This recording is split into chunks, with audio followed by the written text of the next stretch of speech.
quickly the young the camp of Afenyo Markins because Afenyo Markins edin simbi ababe tuja. Now according to Afenyo Markins or patch say bibi koso wa Ghana ye parliament na odwen ho kra onte ase and no beti dollar to a rate issue dollar to a and a dollar na ya de no pai say yes dollar na ya de ni a Goldbod.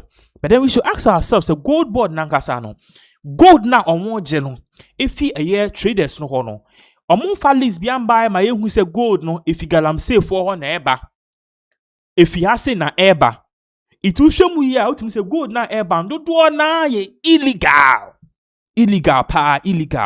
na yenko tie nsema Afenyo Markins edituja on this particular issue. When we come back we will continue with this particular update with nsem for so a wasan so ababe tuja. Mr. Speaker, this government claims that it is going to develop Ghana. I want to ask a simple question. What have you provided for agriculture? Go through the budget on agriculture. You abandon the planting for food and jobs. You are rather giving more money to the Goldbod and abandoning our farmers. Akufo-Addo constructed no less than 12 landing beach sites at our coast. Go to the fishing subsector. What have you provided for them? Zero. Nothing. Yet you say we should praise you. All the monies you have provided for giving to Galamseyers activities through Goldbod, are you making a distinction between regularly mined gold and illicit gold? All we know is that Bank of Ghana is releasing dollars for Goldbod to buy gold. There is no transparent account. One day,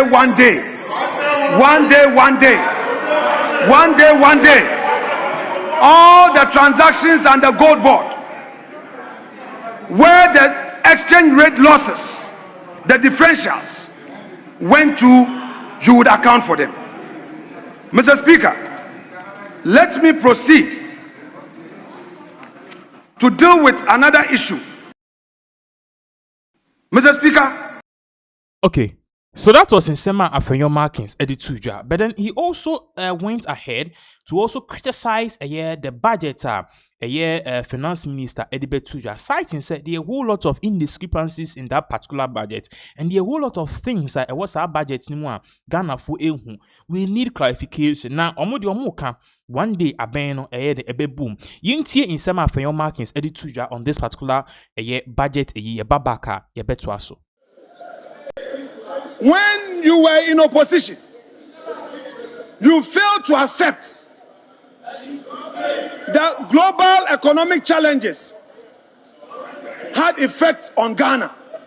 Today, in presenting your national budget, you are blaming global uncertainties as having affected you. Mr. Speaker, our friends have been exposed. Their hypocrisy now known to the people of Ghana, that this is not a group of principled political leaders, but a group of convenience political leaders. Each day in government, they change their positions. They change authority as and when it pleases them. Mr. Speaker, we will hold them to account. We will expose them. We will scrutinize every move of them. Even if they use subtle ways to reduce our numbers, even if we are left with one in this chamber, we would put the heat at their feet and make life uncomfortable for them. Mr. Speaker, today, if you read paragraph 902 all the way to 905, this government claims that GNPC will be drilling oil in 2026. Mr. Speaker, a critical question must be asked. Whether or not GNPC can undertake major exploration, especially drilling in the Volta Basin, with such drastically reduced funding. And then, Mr. Speaker, they claim that we as a country, we are going to generate our own power. This power that we are going to generate, have you first dealt with the inefficiencies in the system? Because, Mr. Speaker, currently there is excess capacity. The take or pay agreement we have, that is costing so much money. You haven't dealt with it, and you say you are going to set up a new system, a new thermal plant, using future savings to do that. Is it another scandal in waiting? Mr. Speaker, if the majority and its government do not avail themselves for the minority, as few as we are, with our might and intellect to scrutinize you, you may go down in history as the most corrupt government in the history of Ghana. Avail yourselves and let us scrutinize you.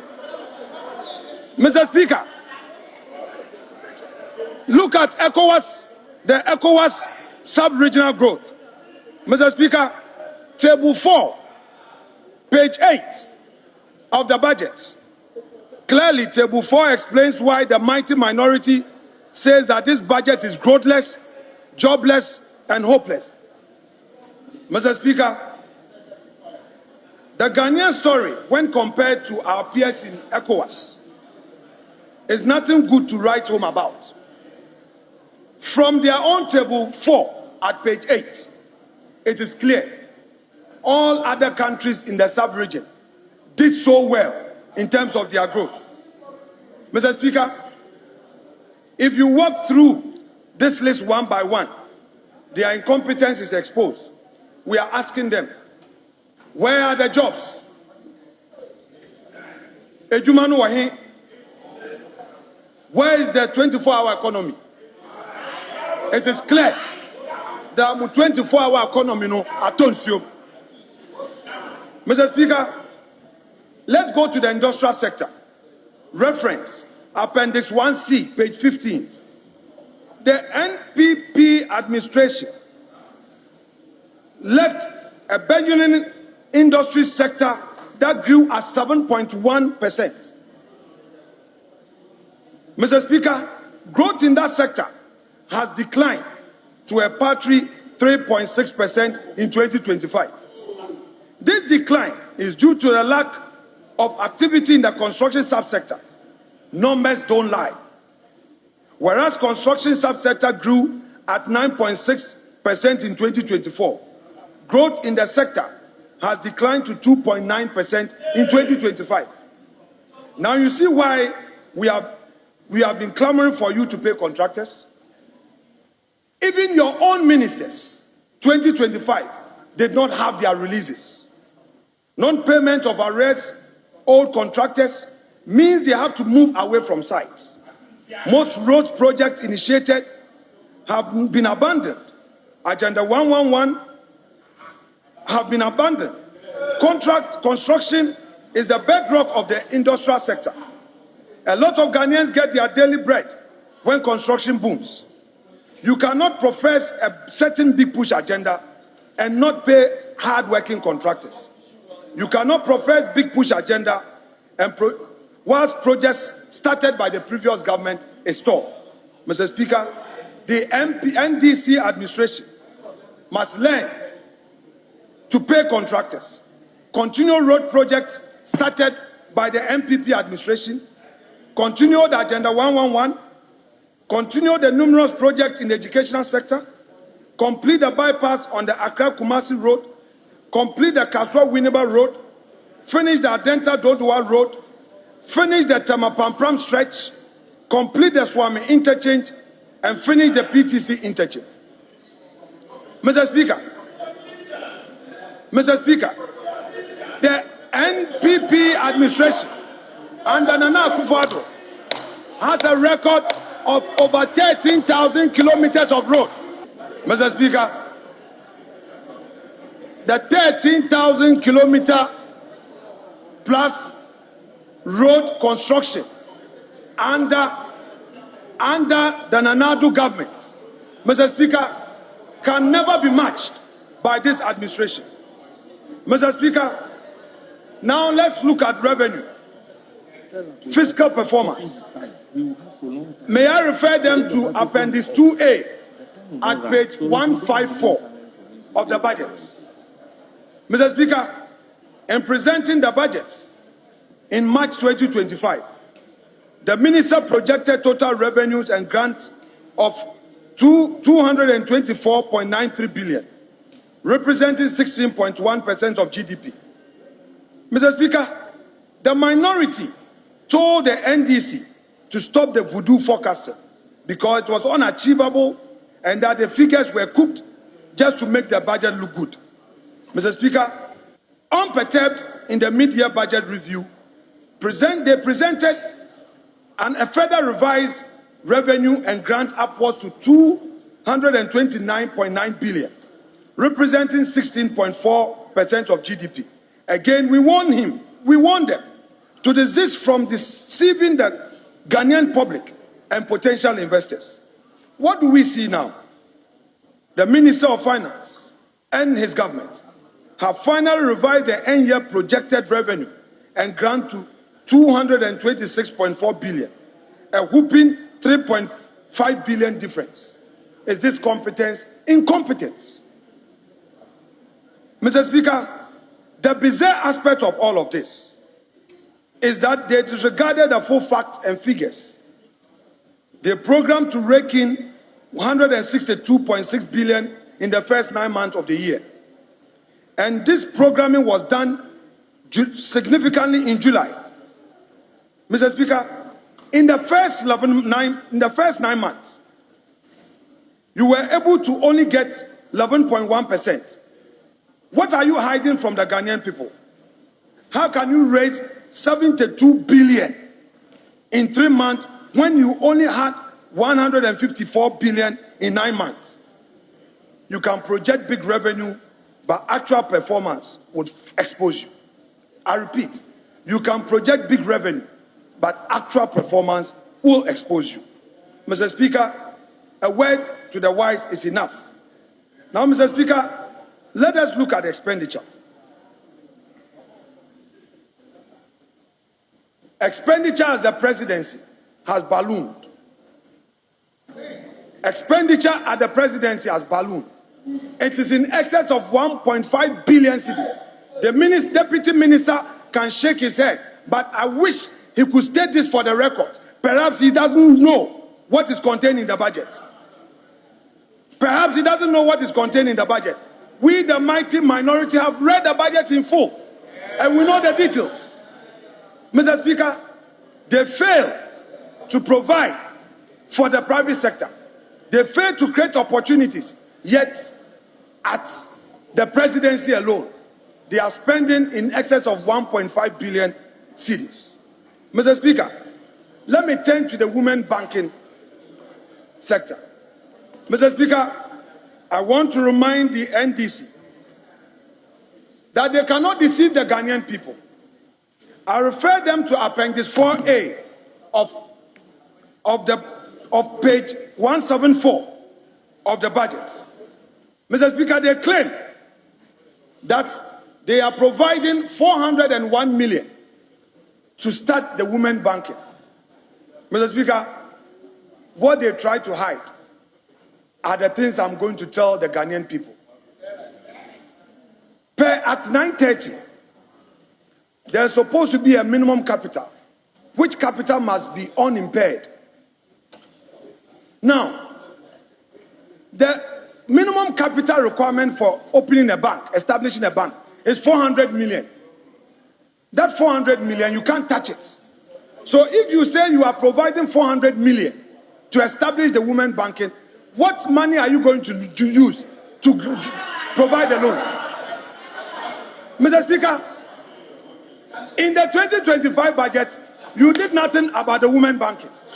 Now you are providing for 400 million to establish a bank. What are you going to give out as loans? Again, you have deceived the women of this country. 2025 provided nothing, then in 2026 too, nothing. Mr. Speaker, the 24-hour economy has now become a chorus. If you go through the budget, paragraph 431, paragraph 458, paragraph 479, Mr. Speaker, there's one chorus. They even described it at 24 economy plus and 24-hour economy. Which is which? Every paragraph, you precede it with 24-hour economy. So what is the meaning of 24-hour economy? The one job, three shifts in a way. Okay, nichuma baba. Engbe nichuma yo. Abibo. Abibo ake engbe nichuma yo. Mr. Speaker, the people of Ghana are asking the NDC 2025, 2026, even 2025, we can forgive you because you are just come. But what about 2026? What are the variables? What are the policy measures you've introduced to inspire growth, to create employment? Mr. Speaker, at ECG, even where you had an opportunity to use electricity tariffs as an incentive to develop this 24-hour economy, you failed. This year alone, you have increased tariffs by 18%. 18% across board. How do you, without introducing reforms, burden the ordinary Ghanaian to pay more taxes, to pay more tariffs? Added to that was your 1 Ghana cedi per petrol diesel bought at the pump. What have you done? You claim that you are taking away e-levy, yet in the dead of night, you introduce the Doomsday levy, you introduce 18% electricity tariffs, and in the same vein, you claim that you are going to provide an incentive for economic growth and for businesses to work all night. What a hypocrisy. What a double standard. What an unprincipled government. Mr. Speaker, this government claims that it is going to develop Ghana. I want to ask a simple question. What have you provided for agriculture? Go through the budget on agriculture. You abandon the planting for food and jobs. You are rather giving more money to the Goldbod and abandoning our farmers. Akufo-Addo constructed no less than 12 landing beach sites at our coast. Go to the fisheries subsector. What have you provided for them? Zero. Nothing. Yet you say we should praise you. All the monies you have provided for giving to Galamseyers activities through Goldbod, are you making a distinction between regularly mined gold and illicit gold? All we know is that Bank of Ghana is releasing dollars for Goldbod to buy gold. There is no transparent accounting system. But we tell you, one day, one day, one day, one day, one day, one day, all the transactions and the Goldbod, where the exchange rate losses, the differentials, went to, you would account for them. Mr. Speaker, let me proceed to deal with another issue, public debts. Mr. Speaker, recently the Vice President of our Republic raised this issue of public debts. Mr. Speaker, specifically, paragraphs 199 to 201 at page 32. This is what the NDC, Mr. Speaker, this is what they say. They claim that the public debt decline, the public debt to GDP declined from 68.9% as at end of September 2024 to a 45% a year later due to the debt exchange program. You go to the Ghanaian people and tell them that the debt exchange program was bad. But today you are taking credit for the debt exchange program. You are telling the people of Ghana now after you had gotten power, the DDEP significantly lowered the debt. The agreement reached last year with commercial creditors, particularly Euro bond holders, helped a lot in debt reduction. The last leg with official bilateral creditors having become effective is the final bit. This is not prudent debt management, according to you. You are actually now adding to the debt stock. So when you meet IMF and the World Bank, you praise the Akufo-Addo administration for the steps taken in stabilizing the economy. Yet, when you meet the full soldiers, you lie to them. You will be exposed. So that was Afenyo Markins in summer or the 2 jar